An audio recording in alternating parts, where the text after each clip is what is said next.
మల్కాజ్గిరిలో ఇందిరా ఇండ్ల కోసం 75,000 మంది అప్లై చేసుకున్నారని వారికి ఇండ్లు వచ్చేలా చూడాలని మల్కాజ్గిరి ఎమ్మెల్యే మర్రి రాజశేఖర రెడ్డి విజ్ఞప్తి చేశారు. మహాత్మా గాంధీ వర్ధంతి సందర్భంగా మల్కాజ్గిరిలో గాంధీ పార్కులో ఉన్న విగ్రహానికి ఎమ్మెల్యే స్థానిక నాయకులతో కలిసి నివాళులర్పించారు.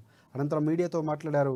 ప్రభుత్వం ఉంది కాబట్టి, అలాగే ఎన్నికల్లో కాంగ్రెస్ ప్రభుత్వం అధికారంలోకి వస్తే రేషన్ కార్డులు అందిస్తామని, 2,500 రూపాయలు మహిళలకు ఇస్తామని తెలిపారని, ఇలా ప్రతి పథకాన్ని నిష్పక్షపాతంగా సర్వే చేసి అర్హులకు ఇచ్చి హామీలు వెంటనే నెరవేర్చాలన్నారు.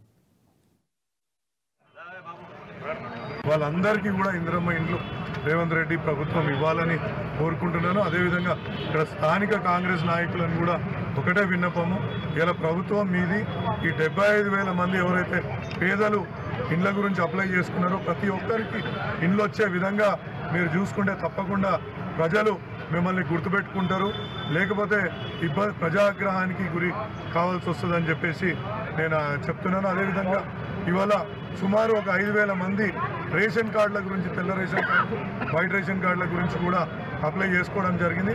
వాళ్ళందరికీ ఎవరైతే పేదలు అర్హులైన ప్రతి ఒక్కరికి కూడా ఆ రేషన్ కార్డులు ఇప్పించాల్సిన బాధ్యత ఇక్కడున్న కాంగ్రెస్ నాయకులది, అదేవిధంగా ప్రభుత్వంలో ఉన్న కాంగ్రెస్ సర్కార్ది.